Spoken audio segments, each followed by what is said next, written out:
በንግድ አጋርነት ከ100 ዓመታት በላይ ወዳጅነትን አፍርተዋል ኢትዮጵያና ኔዘርላንድ። ይህን የረጅም ዓመት አጋርነት ወደ ላቀ ደረጃ ለማስቀጠልም በኢትዮጵያ ስላሉ የኢንቨስትመንት አማራጮች ከኔዘርላንድ የንግድ ልዑክ ጋር ምክክር ተደርጓል።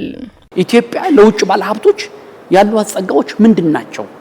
ኢትዮጵያ ለውጭ ባለሀብቶች ያስቀመጠቻቸው እድሎች ምንድናቸው? አንድ የውጭ ካምፓኒ ለምሳሌ እነሱ በሆርቲካልቸር በጣም የታወቁ ናቸው።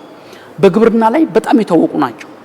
ስለዚህ እነዚህ ባለሀብቶች ኢትዮጵያ ውስጥ ቢመጡ ምን አይነት ኢንሴንቲቭ ማበረታቻ ነው ያስቀመጥንላቸው? ሁሉም ሴክተሮች ላይ ለውጭ ባለሀብቶች ክፍት የማድረግና ኑ እያለች እንዳለች የማሳወቅ ስራ ነው ስንሰራ የነበረው። We have very big plans. እቅዳችን ትልቅ ነው። ኢትዮጵያ በተለያዩ ዘርፎች ኢንቨስት ለማድረግ ለሚሻ ባለሀብት በርካታ አማራጮች አሏት። የኛ ሀገር ባለሀብቶችም ኔዘርላንድ ስኬታማ በሆነችባቸው ዘርፎች ላይ በስፋት ኢትዮጵያ ላይ መዋለ ንዋያቸውን ፈሰስ ለማድረግ ዝግጁ ናቸው። በተለይ ኔዘርላንድ በግብርናው ዘርፍ የካበተ ልምድ ያላት ሀገር መሆኗ ኢትዮጵያ ካለው ሀብት ጋር ተደምሮ ውጤታማ ስራዎች እንደሚሰራ ሙሉ እምነት አለኝ። ከዚህ ቀደም በኢትዮጵያ የኢንቨስትመንት ዘርፍ ለውጭ ባለሀብቶች ምቹ ፖሊሲዎች እንዳልነበሩት የተነሳ ሲሆን ይሁንና ለውጭ ባለሀብቶች ተዘግቶ የቆየውን በር በመክፈት ብሎም አስቻይ ሁኔታዎችን በመፍጠር ውጤታማ ስራዎች መስራቱም ተመላክቷል። የውጭ ባለሀብቶች መጥተው የችግሮቻችን ተካፋይ በመሆን የስኬቶቻችንም አካል እንዲሆኑ በከፊልም ይሁን በሙሉ ዝግ የነበረውን በር በመክፈት እነሱ እንዲመጡ ማድረግ የሚል ነው የነበረው። ያንን ማስተካከያ በመደረጉ ሁሉም ሴክተሮች ላይ አሁን የውጭ ባለሀብቶች በብዛትም በጥራትም እየመጡ ኢንቨስት እያደረጉ ነው ያሉት። በዛም በተያያዘ ደግሞ ከኤክስፖርት የምናገኘውን ገቢ እየጨመረ ነው። የውጭ ምንዛሬ ገቢያችን እየጨመረ ነው።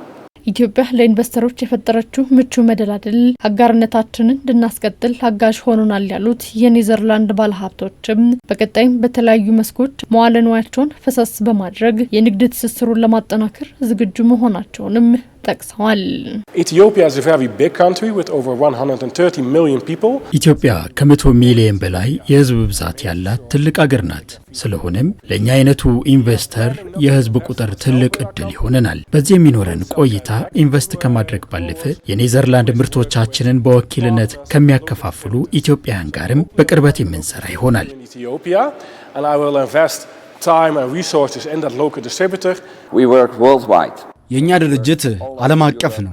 አውሮፓ፣ አሜሪካና ጃፓን እና በተለያዩ የዓለማችን ክፍሎች ኢንቨስት እናደርጋለን። እስካሁን አፍሪካ ላይ ድርጅታችንን አላቋቋምንም። ይሁንና ይህንን ታሪክ በመቀየር በአፍሪካ የመጀመሪያ የሆነውን ድርጅታችንን በኢትዮጵያ እንከፍታለን።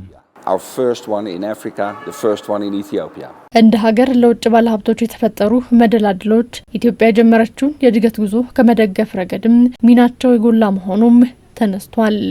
The economic growth of Ethiopia has been very impressive. እውነት ለመናገር የኢትዮጵያ ኢኮኖሚ እድገት አስገራሚ ነው። በቅርቡ ያደረገችው የማክሮ ኢኮኖሚ ማሻሻያ ደግሞ ኢኮኖሚዋ በፍጥነት ለማደጉ ትልቁን ሚና ተጫውቷል። እንደዚህ አይነት ማሻሻያዎች እድገትን ለሚሹ ሀገራት ትክክለኛ ውሳኔ ናቸው። በተለይ ለኢንቨስትመንት ዘርፉ ትልቅ አስተዋጽኦን አበርክተዋል። በሀገር ውስጥም ሆነ በውጭ ያሉ ኢንቨስተሮች መዋለ ንዋያቸውን ፈሰስ እንዲያደርጉ በእጅጉ ረድተዋል።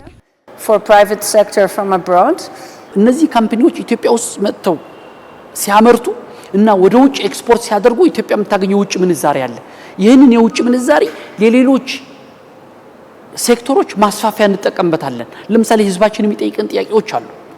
የመሰረተ ልማት ጥያቄዎች አሉት፣ የትምህርት ጥያቄዎች አሉት፣ የጤና ተቋማት ጥያቄዎች አሉ። እነዚህ ዘመን አመጣሽ የቴክኖሎጂ አገልግሎቶች አቅርቦት ጥያቄ አለው። ለሰው ልጅ ለመኖር የሚያስፈልጉት ነገሮች በሙሉ እንድናሟላ አቅማችን ይጠናከራል ማለት ነው።